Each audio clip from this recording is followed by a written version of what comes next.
Hi everyone!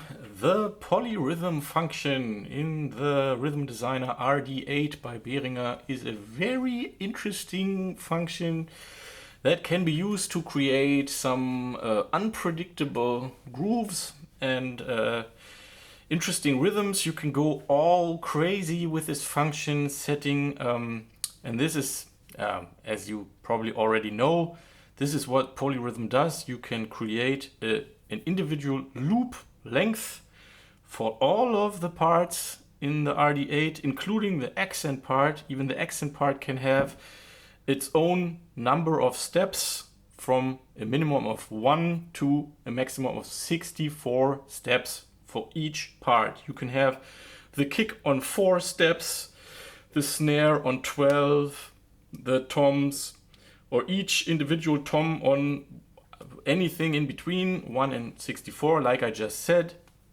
And this kind of also has to do with the last video I made for the RD8, because that's where I demonstrated how to change the step length for a whole pattern.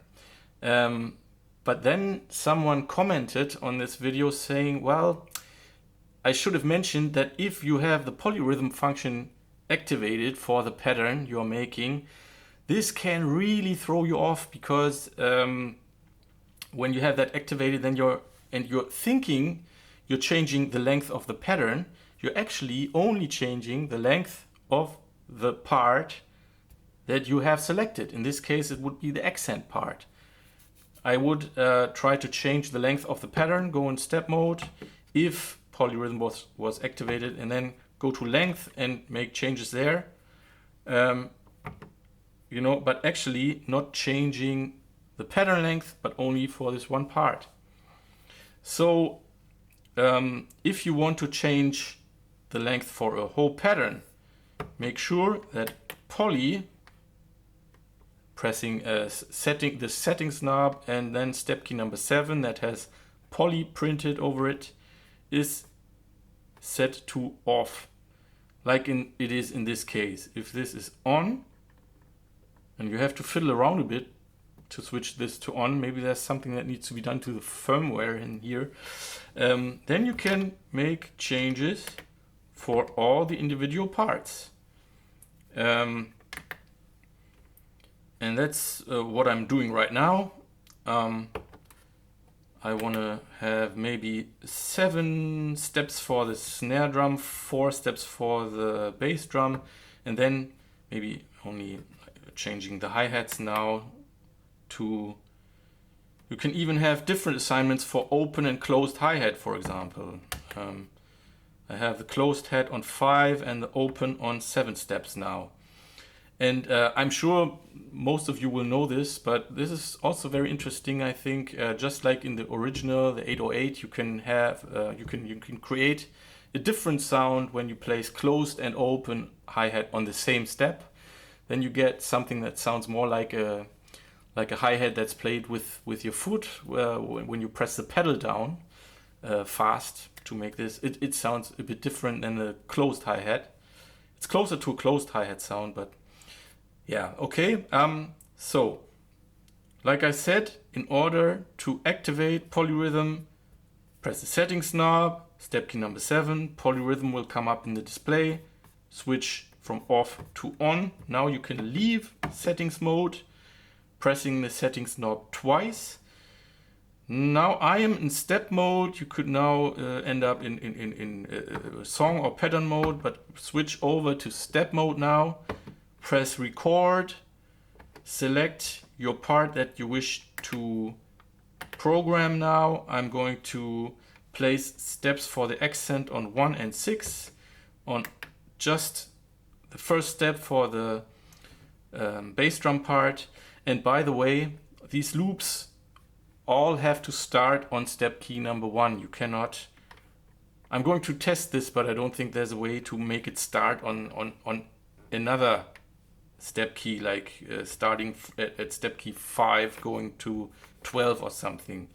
For these just these number of steps, I don't think this works. You can try it out, of course, Okay, and now I had open and closed hi-hats set to different values here. Okay, let's see how this sounds now.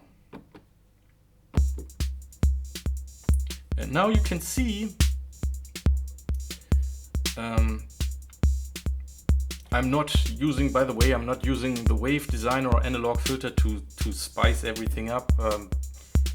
This is not about sound, this is just explaining functions of the RD-8 here. I'm going to turn the level up a bit so that we get a little bit of a hotter signal here. Okay, maybe this is a bit fast, maybe like 116 BPM or so. And now you can see that this indicator light shows the number of steps. You can see how it cycles through each of the tracks. And now you can see that, yes, the bass drum was programmed for only 4 steps, the snare for 7. Oh, okay, I don't even hear this note now. And what's also really cool is all these settings can be changed while the sequencer is running. I can now, in playback mode, access the polyrhythm function again and make changes even while the sequencer is running. So I could have the bass drum for 6 steps now instead of 4 or only 3. And you will hear all these changes right away. Changing to 6 steps for the snare now. Yeah.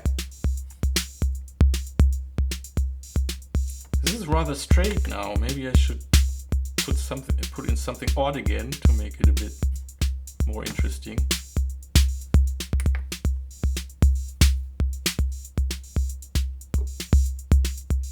All right. So this is how this works. If you want to change again the length of the whole pattern, make sure to have polyrhythm switched off first. That's something I forgot to mention in my last video. Yeah, but now I do. So I hope this was helpful. Thanks for watching. See you next time. Bye.